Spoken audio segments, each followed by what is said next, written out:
స్వేచ్ఛ కుమార్తె మాటలు ఇప్పుడు పెద్ద చర్చనీయాంశం అవుతున్న వివిధ నెట్వర్క్లకి ఇచ్చినటువంటి ఇంటర్వ్యూలు. ఇది మా బెడ్రూమ్ నువ్వెందుకు ఉన్నావు అని అడిగేవాడట అమ్మాయిని, కూతుర్ని. ఆ స్వేచ్ఛ ఏం మాట్లాడేది కాదట. నువ్వు హాల్లో పడుకోపో, మేము ఈ బెడ్రూమ్లో పడుకుంటామని అతను అనేవాడట. వాళ్ళమ్మ కూడా ఏమీ ఆపేది కాదట. మంచోడు కాదని అమ్మమ్మ తాతయ్య మాత్రం చెప్పేవాళ్ళు అయితే అట. అయినా కూడా వాళ్ళ అమ్మ నమ్మేది కాదు, నేను నమ్మలేదు అని చెప్తుంది. తను తల్లితో తల్లి పక్కన ఉంటే అస్సలు ఓర్చుకునేవాడు కాదు, అయినా మా అమ్మ ఏమీ అనేది కాదు. పూర్ణచంద్ర వచ్చాక అమ్మ నాకు దూరం అయింది.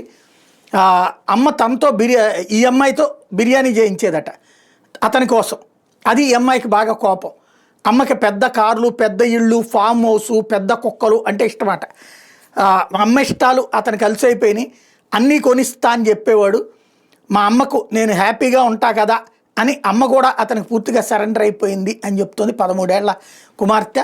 పేరు చెప్పడం అనేటటువంటిది అందరూ వింటున్నారు, కానీ చట్ట ప్రకారం అయితే అట్లా పేరు కానీ అది బయట పెట్టకూడదు.